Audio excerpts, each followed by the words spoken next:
Hey guys, what's up? It's Evan B broadcasting live from the Butt Cave. I'm here tonight to bring you what I think is an interesting video, kind of a celebration of all things Nitefinder.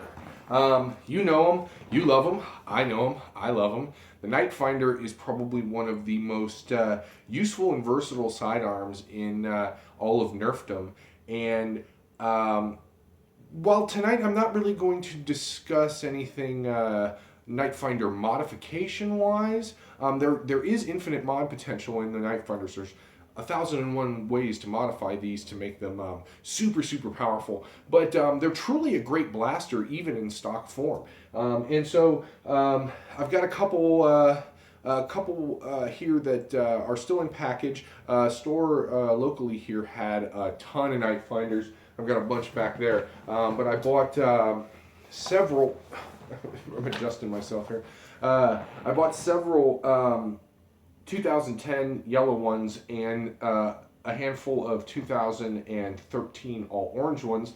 I even got some suction darts. These are from 2009. While the packaging's a little beat up, my buddy Fowler sent these to me. A place in his local area had these for sale still, and so he sent me a package. So what we're going to do is we're going to unbox a couple Nitefinders, and then we're going to take them to the butt range, fire off a whole bunch of darts, and then come back and do a little bit of analysis discussion. So I thought that a good place to start would be in the Ultimate Nerf Blaster book on the entry about the Nitefinder.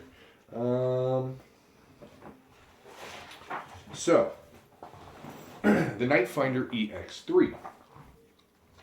The type, a barrel loading single shot blaster. Propulsion method is a direct plunger. Capacity, 1 round.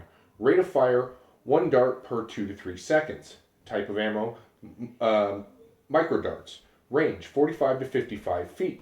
Tactical rails, 1. Blaster length, 9.5 inches, giggity. And year released, 2004. The Nitefinder EX3 blaster was popular right from the start, and thanks to its distinctive targeting light, the Nitefinder model is also one of the most powerful of the N-Strike blasters in the light blaster category. To prime it, simply load the dart into the barrel and pull back on the priming ring at the rear of the barrel. Located under the barrel, a forward-facing red LED and fully adjustable lens project a beam at the target. The targeting light is engaged by light pressure on the trigger. Pull the trigger all the way back to fire. Underneath the targeting light, are slots for storing 2 spare darts. The original Nitefinder blaster was first released in 2003 in a blue, black, and orange color scheme, without a tactical rail. It was so popular it was re-released in 2 versions in 2004 as the Nitefinder EX3 model and as a dart tag version. And here it's got kind of this yellow and gray paint scheme. There's also, it shows pictures here of the Clear Series 1, the Whiteout Series 1, and the Clear Green Sonic Series 1. The ones I have here are a yellow and black guy, and also a all orange with some gray accents one. And I also have in my personal collection several variations. I did not dig them all out, but you can kind of see here's a green and gray one. Here is a yellow and gray one, like the one that was in the book there. Here's a blue and yellow and orange one. This is, I think, the one, well, this is probably not the one it was talking about, because it does, in fact, have a tack rail on the top. Also, something else I got to unbox is this Chinese knockoff of the Nitefinder, which is green and has some kind of hilarious scope on the top. I thought that this would be interesting for our kind of firing demonstration to go ahead and see what a knockoff, how a knockoff Nitefinder performs. So without further ado, let's go ahead and crack into these. These are all open face packages, save this one, which is in a blister pack. As I've mentioned 1,000 times, and I think me and both Fowler feel this way, I'm not a huge fan of the open face blasters because they are kind of a pain to get into. But it seems like at least this Nitefinder, not too rough. And we also have a couple darts in here. This one is coming with, looks like 3 suction darts and some destructions.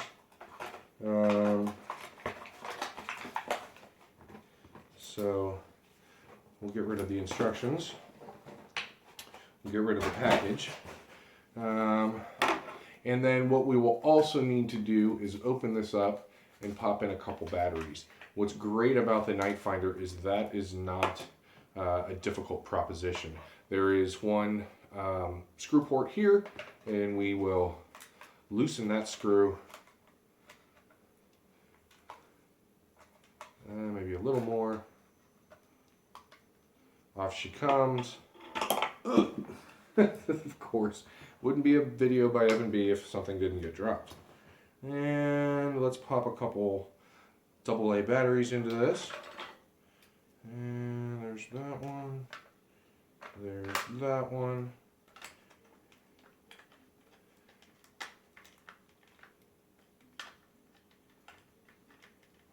And screw the end back on.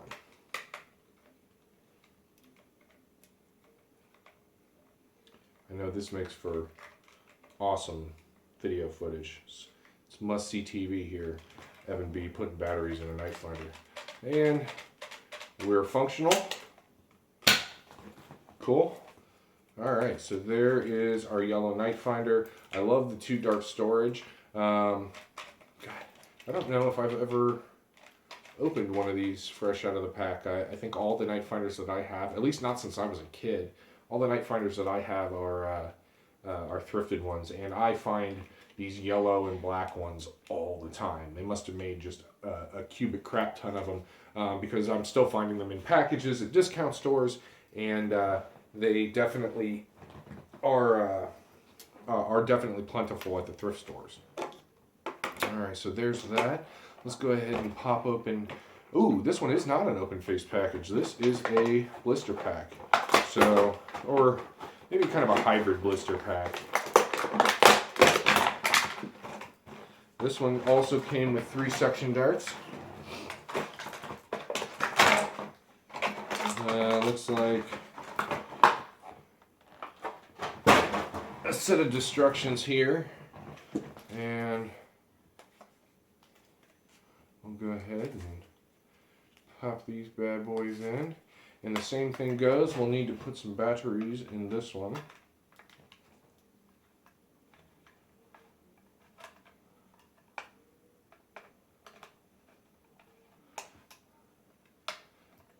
As you can see, it's like super easy to put batteries in these Nitefinders. You know, so many blasters, you almost have to like negotiate with them, offer them favors to get the battery door open, but that is not the case with the Nitefinder. And right out of the package, this is a really, really good blaster.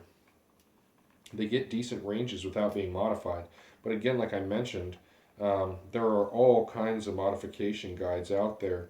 Certainly on YouTube, you can find tons of mod guides on how to make this a super powerful blaster. Sweet, that one works too. Man, it sounds good.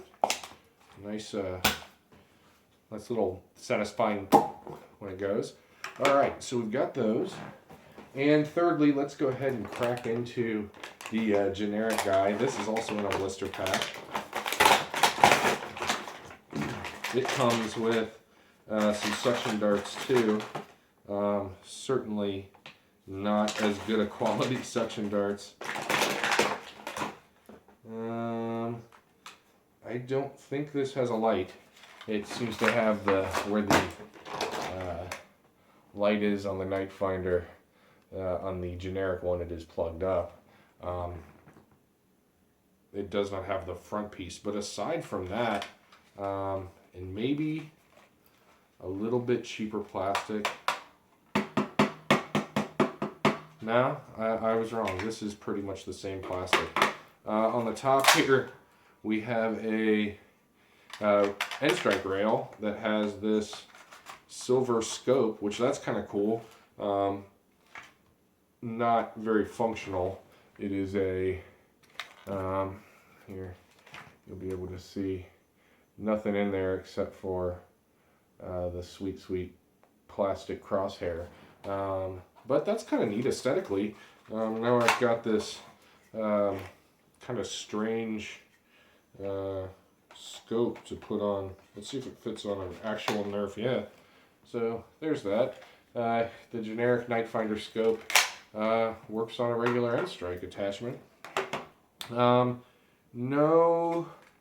Well, it looks like there's a screw port here, so let's go ahead and, if this will work, we'll pop the screw off the bottom here and see if it's still got room for the battery door like the regular ones. It does. It's got the battery ports in it, but without the guts that would make a battery work. So that's kind of funny. Wow. This is just like shameless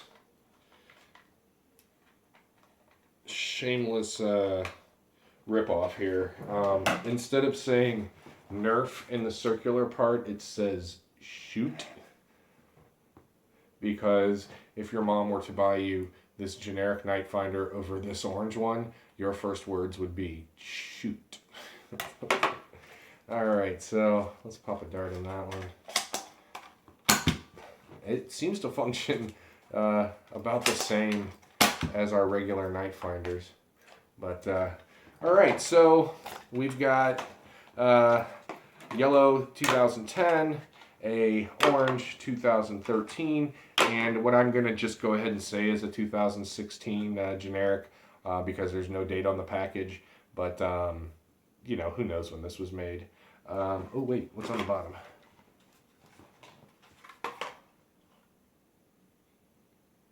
It just says made in China. Oh well, that's all the writing on the blaster. But, alright, so we'll take these 3 Nitefinders to the butt range, fire off. We'll go ahead and shoot all 36 of these darts, as well as the 2, 4, 6, 8, 9 darts. So, what's that, 45 darts we'll shoot total, just for poops and giggles. So, alright guys, I'll see you on the range. Alright, you guys, here we are on the butt range. And I've got my 36 in-package darts. We'll go ahead and open these up. And then we've got our 2 Nitefinders and one, I don't know, we'll call it the crap finder. And we'll fire off these 36 darts through the 3 blasters.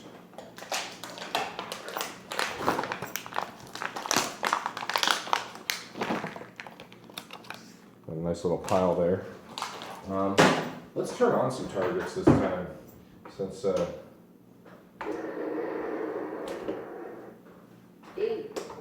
of these work, some of these don't.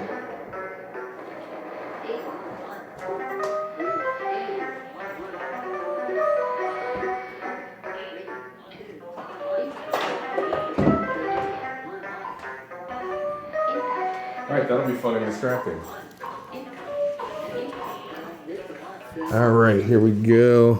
Let's start with the yellow one.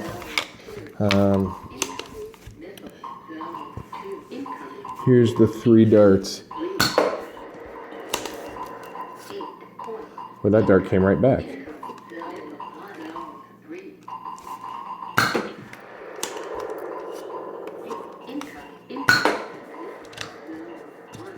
Let's shoot 3 more of these packaged ones that we just opened. So these are brand new. That one didn't fire super great. That one did. And as you can see, like the Nitefinder really's got, I mean, just stock, it's got some punch. From all the way over here, we're getting darts to stick to the target, which that's pretty cool.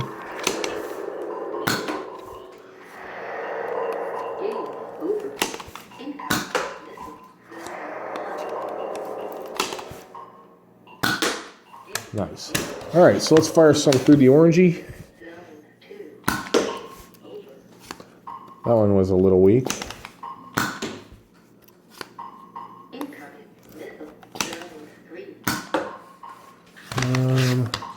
Load up some more.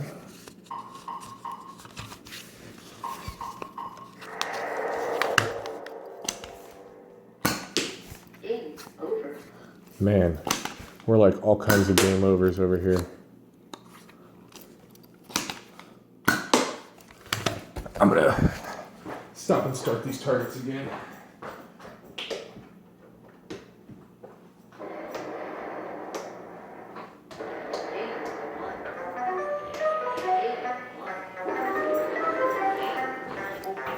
Just because the video game noises in the background, I think probably make this a little more interesting. All right. 3 more. Boy, that one was kind of poopy. That was a good one. All right, let's fire some darts through the generic one. Here's the darts it came with. It seems like it's getting pretty comparable comparable firing comparatively to the actual Nitefinders. This one's definitely a lot lighter, which makes sense because it doesn't have the batteries in it.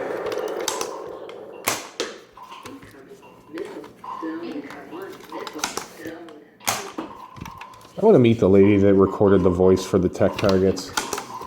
I hear that voice in my dreams sometimes.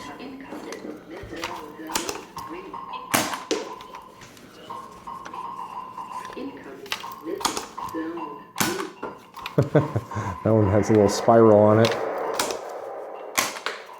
All right, let's do some double draws.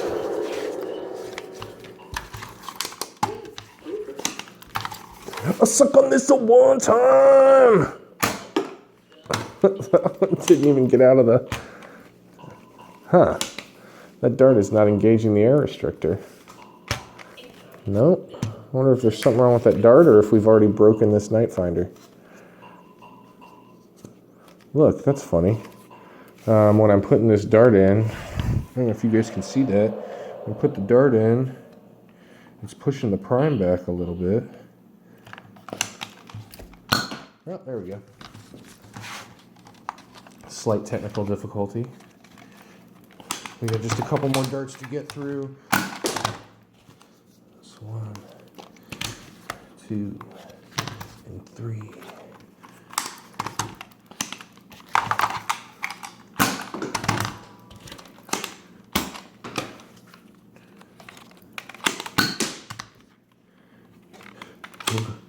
I don't know if that 1 dart per 2 to 3 seconds thing is really.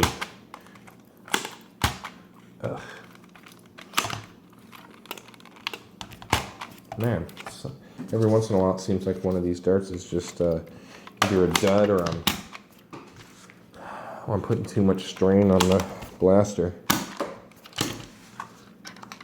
Here's 1 more dart for each one. Prime ski, prime ski, prime ski. We'll go with the dud. Well, we'll do the dud last. Bam. Bam. Bam. All right, guys, there we go. That's 36 darts plus the 3 in each that we started with. Let's go back to the butt cave for a little analysis. So there you have it, guys. That's kind of it for our video of all things Nitefinder. You know, like, all things considered, I'm not super disappointed with the generic one. Like, as you saw at the range, like, as far as just quick loading and priming and firing, like, it performed, it seemed, just as well as these other guys.